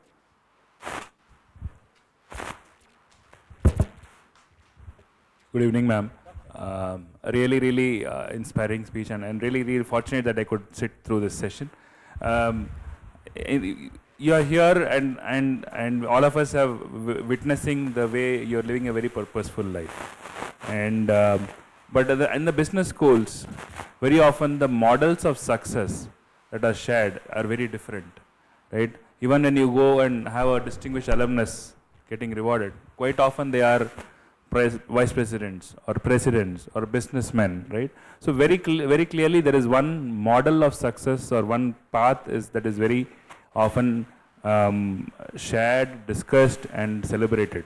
And here you are who's clearly taken some very different strides. So can you share with the students and us some of the other ways in which you would possibly discuss or define success and some pathways which happens when you are living a very purposeful life like how you are doing? It's very simple to very easy to say, can we work on this book? This book. It's stepwise. Stepwise. Can I get a copy of this book? Yeah. In fact, I would love to gift you all one. I've just brought about 10 of these. This is summary of the book, right? And I would love to, when I go back home, I'll be very happy to send you. Each one is a chapter of the book. Each one is a chapter of the book. See, it's like an illustration. Just stand here for a while. Each one is a chapter of the book. You see, every chapter has an analysis right below. And below is a leadership lesson. And in that leadership lesson is the lessons for you. And all the CEOs are all practicing these, I can tell you that. They may use another jargon. Like for instance, let's say, I'm looking at early learning. Now, we talked about early learning. What you are at this stage is early learning. In this early learning, I've written, good leadership is all about preparing early, setting a goal to be achieved, sharing your mission and vision with the team, inspiring them to join you on your journey. Now, these are leadership lessons which I would love to see that, first of all, every student of these. Father, if you accept my gift, I'll send you now 200 books of these tomorrow. I'll go back office and send you these. And will you see that every student gets it? Okay. Now, I will. Okay. I believe the soft copy has been shared. Soft copy of the book has been shared, but if it hasn't been, can be shared. Look, they've gone into technical professional skills. It's team building, it's trust building, it's strategizing, it's budgeting, it's entrepreneurship, it's innovation. There's so many little things which have come in. But there's not one, it's finally the person. How does he share? How does he recognize? How does he build a team? How does he become part of the center of that leadership? Basically, model यही है. The leader जो center में होएगा, वो सबको बराबर में करेगा, वो egoist नहीं बढ़ेगा, humility नहीं बढ़ेगा. After that, whatever product you want to give, you are making your gains, you are sharing. But if you're walking away as a hierarchical model, it doesn't work anymore. You see, COVID taught us one thing. Hierarchical models no more work. It's empathetic models which work, where you have kindness with you, you have consideration with you, but you got entrepreneurship with you, and you got innovation with you, you got creativity with you, and you had a handling also VUCA, which is volatility, etc. How do you remain agile? Now, how of the agility will be company specific. Basic qualities are the same. Human qualities remain the same. It's the way you've applied technically to each situation. If you are in a small composite group, you are more visible. But if you are all over the world, how do you stay visible? You do regularly online conferences and you stay together. And when you travel together, you eat together, you take care, you do one-on-ones. In the one-on-ones, you talk to each other and don't talk work, you talk family. So basically, elements are the same. The language is different. But where you got humankind within you, you will be successful because professionally you'll be skilled to do these technical or let's say very highly professionally management skills which are required Strategy is different. Financial management is different. Today, big data is managed different. Artificial intelligence usage is different. But it's basically the human being who's applying his mind and heart to it. So I think that's the main, as I said, I was hearing a sadhu, very interesting. He said the hand and when the hand and the mind work together, it's a skill. But when the hand and the mind and the heart becomes together, it's an art. That's what a very interesting saint said, that it's when the hand, the head and the heart, it becomes art. But if it's only the hand and the head, it's the skill. So how do you use the skill? How do you upgrade a skill? What kind of incentives do you give? There are many, many theories every day. I'm a regular reader of the Harvard Review, if you ask me honestly. I have a whole passage of books of Harvard because I love leadership and I love management. I'm telling you, one after the other is only said differently. But basically, the humankind is the same. If he's he's got humility, and he's got a large heart, and he's got energy management. There was one person who, in that energy management article, when I read, he said that last lap of his home, how does he do energy management? He says, before he enters the home, because he studied himself, and he realized that he was not paying enough time to his family. So he said, what did he do? He found a way out. He said, till the last moment I've driven and I entered the door, I finished all my calls. He said, then I switch off the phone. And I'm only with my family for the next 3 hours. That's how. And he says, I found my happiness back. Now what is this? It's so simple. But this is something which the latest review article is talking about, how he managed his energy management. So what I'm saying is, it's balancing. It's basically back to reflection, that what is irritating me? What is it that I'm missing out? What is it that I can do better? It's constant evaluation which gives you these solutions.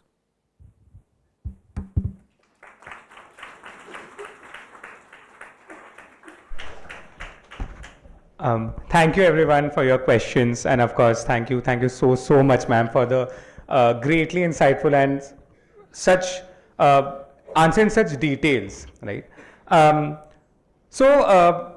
Around 5 to 6 months back, we as Maxi team wanted to build the biggest Maxi fair ever, because it was 75th year of XLRI.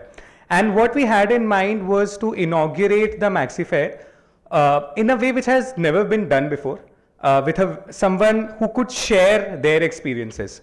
And it's almost a dream come true for all of us to have you, such a visionary, such an idol for all of us. I was telling ma'am that when she came, that my mom would love a picture with her. I got a picture with her, I sent to my mom. You are an idol, ma'am, to everybody, and that's not, you just said for... I know you're going to say all this. Now can I sit there and talk, get a photograph with you? Yes, yes ma'am. So what I'd like... I don't want to hear all that, what you're saying. So ma'am, if you won't want to hear... In fact, I do want to ask you. Yeah. What are your takeaways? Can you give me a little feedback? Can we spend 10 minutes on a feedback? What are your takeaways? Have I made sense to you? What are your takeaways? For me, this is food. If you give me understanding, have I served the food rightly? Was the food tasty? Or namak zyada tha? Usme mirch nahi thi? Ya usme namak theek nahi tha? Can you give me a feedback? What is your takeaway?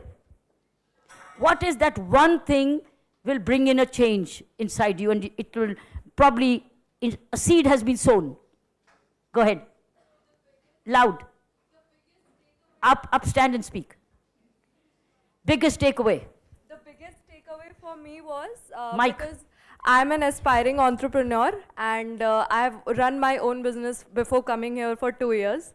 So the biggest takeaway for me was to be out of the comfort zone, going for purposeful discomfort, standing out of the crowd with your actions, and having a sense of timing, knowing what is the right time, the right way, the right amount, and knowing who are the right people to be with. Wow, thank you. Thank you. Now let's see. Who else? It's a revision. It's almost a revision. Any other? See, I'm a teacher at heart. Take the mic, because others want to hear you. So what's your takeaway, young man? Ma'am, the quietude part you said. Huh? quietude. you said. Quietude. Yeah, so Quieter time. Yeah, the self-awareness and quietude. So, you know, I spend a lot of time exercising and running and this one, but quietude is something that I have not yet embraced, but I think with you. So your takeaway is Yeah. that you will give yourself some quiet time. The purposeful discomfort, you know, these Oh, wow. jargons, yeah, I'm going to use those. Lovely. Yeah, Thank you. ma'am. Any other? Take the mic. So, ma'am, my takeaway would be as a human being, we have emotional quotient within us. So, transforming our emotional quotient to emotional intelligence is the biggest thing that we need to cultivate in ourselves, and that would lead to be as a better person as a human being, or be it a better leader as in any of the organization. Correct. And that particularly women. Yes, ma'am. Yeah, good. Thank you. I'm so glad this point has driven. Yeah. Any other?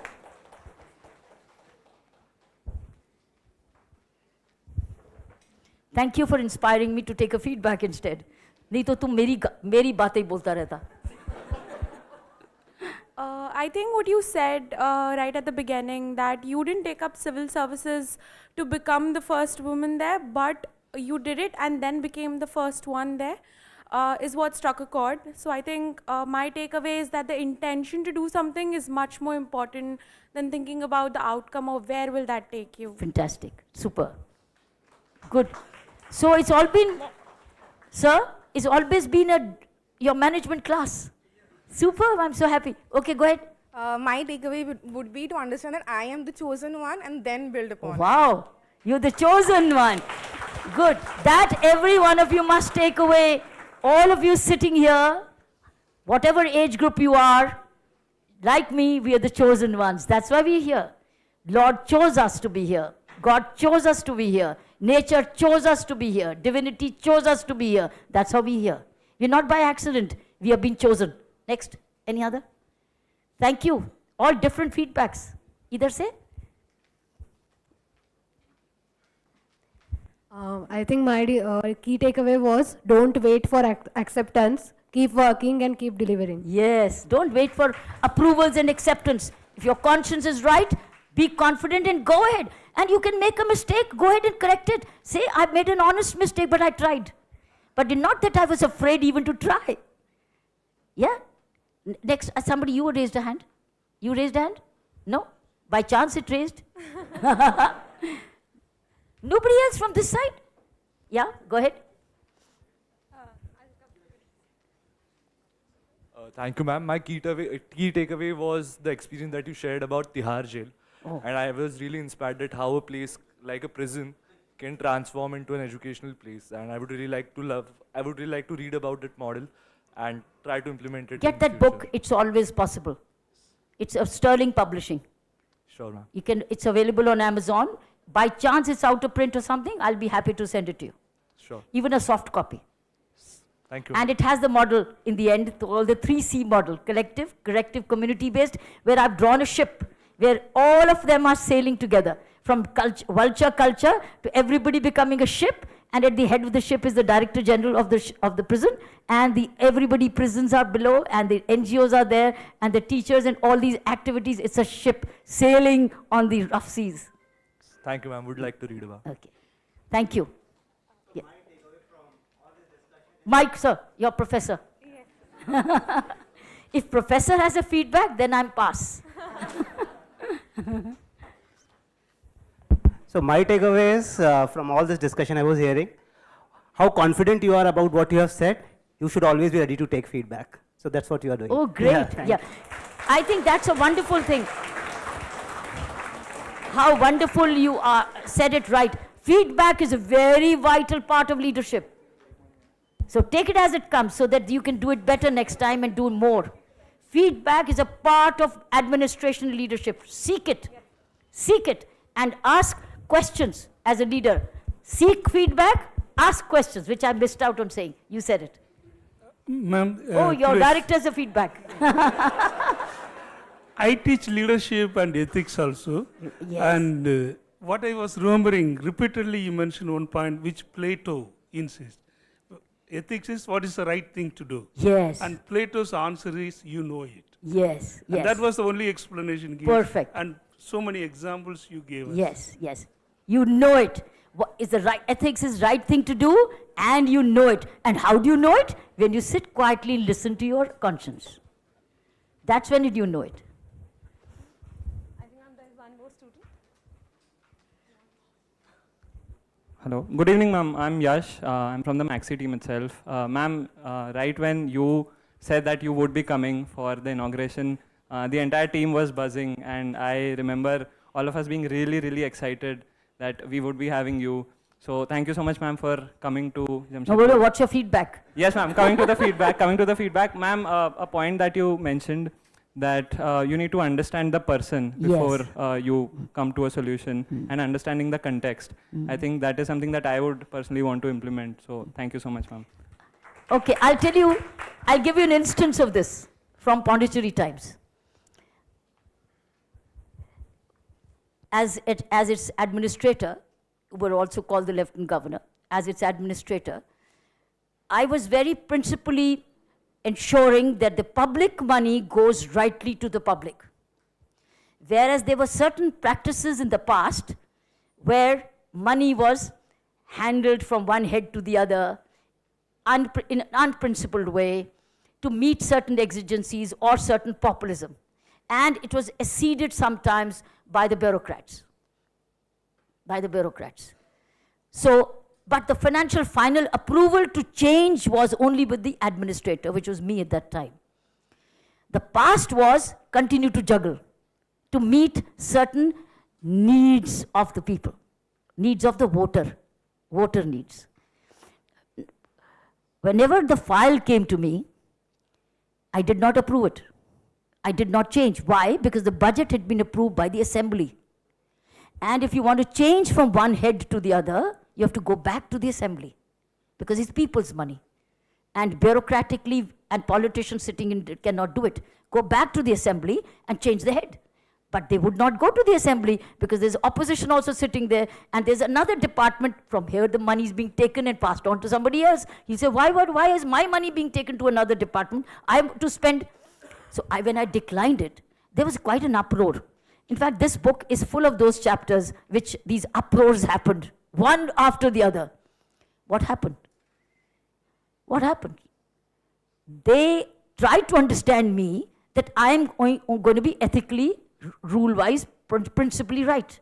But I understood their need also. And their need was to somehow or the other oblige the voter of the set. Saying, abhi Diwali aa rahi, ye lo, Pongal aa raha, ye le lo, plana aa raha, ye le lo. So I said, Pongal aaya, Diwali aayi, wo to meri bhi Diwali hai, Pongal hai, it's all. But we can't do this. So while I told them, I understand you, but I'm not accepting you. I understand you, but I don't accept you. So I was not hostile or angry. My approach was, I understand your needs, but your needs are not meeting my needs, but my requirement is to do what is principally right. So there was always a conflict. Did I give in? No. Could I defend it? Yes. You have to defend it then. If you are changing the course, then you must know under what basis are you defending. Because then your decisions can be challenged. Sometimes they can be legally challenged. And sometimes they can be tribunally challenged. They can be legally challenged also. Mine did. Every time it went, it just passed the test of law because mine was based on law. Question is, you have to understand why is he doing it. Forgive and move on and don't sulk because otherwise you are wasting your energy. That's a wastage of energy if I sulk. See, कैसे लोग हैं मुझे तंग करते हैं और ये करते हैं और फिर public statement दे देते हैं कि LG obstructionist है. They would give the statement, she is obstructionist, she is not, and she's unpopular, and she's deliberately not giving people its mind. I would do a counter. I'm saying, no, I'm going by the budget, go back to the assembly, this is what the LG's office said. The question is, I did not give in, but I could defend it. And I could stand by it. And I didn't sulk, I moved on. Question is, if when you challenge and go against the tide, remember, you have to be thoroughly right and ethically right. Look at the rule, look at the law, look at the precedent, and then take a decision, courageous decision. It will score in the end. In the end, you will win. But question is, you will go through. But if you give in, then you are a doormat. If you give in for a wrong thing, which is principally you are hurting your own conscience and you are actually lowering your own confidence in your own minds that I gave in something to survive poorly. So I think this is important. These are decisions which you have to take in your own reflective time. So I've given you an example. This is what a lot of this book, Fearless Governance, that's why it's called Fearless Governance, because it was fearless in many decisions, which were concerning administration and the cabinet, the political cabinet at that time, which I did not face earlier in my policing, which I faced 5 years in Puduchery. So it's 5 years of amazing case study which needs to be done on governance practices. And what is actually the political and administrative challenge for a governance, for public governance? And how do people respond? All these are very important ideas for management classes or leadership, as you mentioned. Thank you.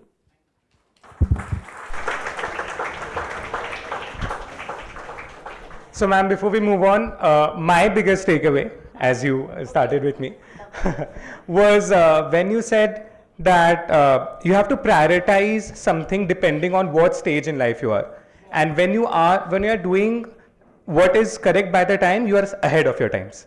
So that was the biggest takeaway, and that really made me reflect on where are we right now in a B school and what lies ahead, and what is our priority and focusing on that. So that was my biggest takeaway, ma'am. This is a wonderful takeaway. I would conclude by saying, keep your priorities right. What is urgent for you, don't mix with something which is not urgent. Stick to the urgent and what is important. Urgent is coming first. If you handle the urgent, then there will be nothing unimportant left. Urgent and very important. Don't go into not important and not required. Don't go to the bottom. Stick to the urgent. Deal with the urgent, then everything will be in right place. So your timing, sense of timing is very, very important. Your timing at the moment is not a minute to be lost, to learn and build your characters, build your personalities, build yourself as a person, not a day to be wasted, not a thought to be lost.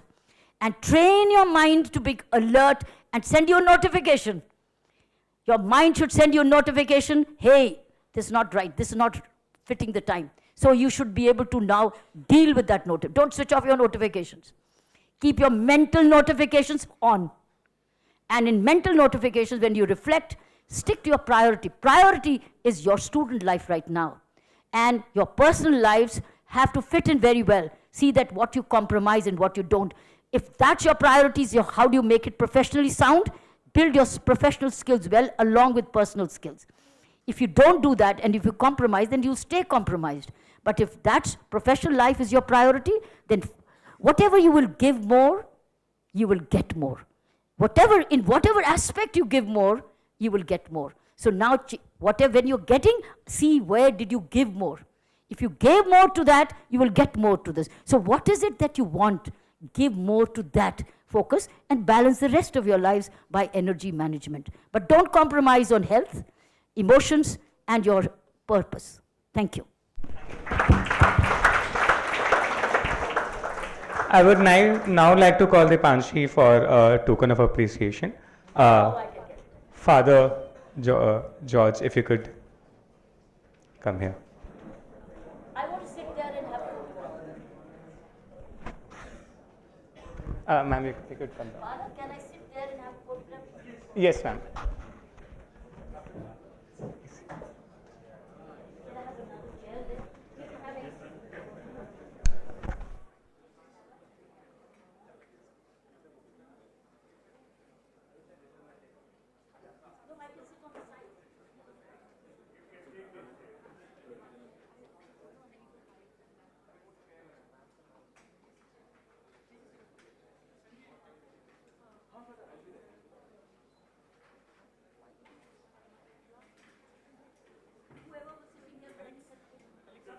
Would request the Maxi team to also come here for a photograph.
Sure. Sure.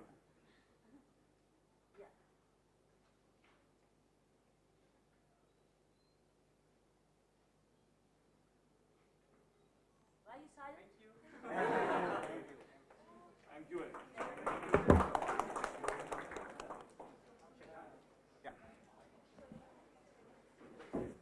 Everybody is supposed to just wait a single second and thank you and then we can all.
Dipanshi?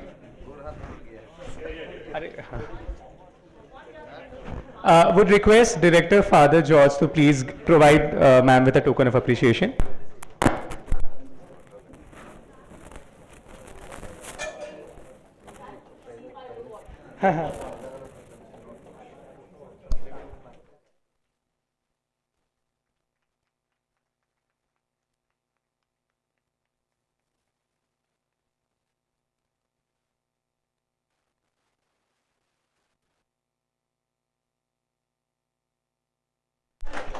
Ma'am, we have another special gift for you.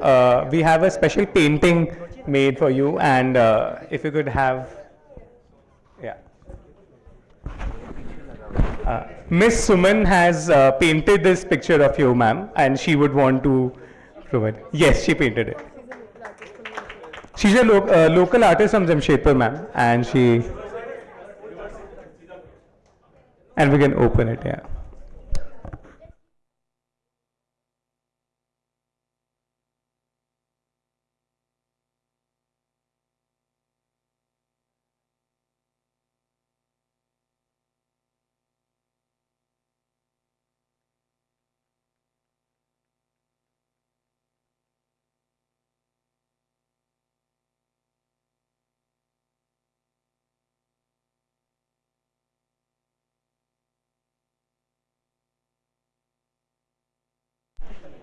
Would request everyone to stay seated till ma'am is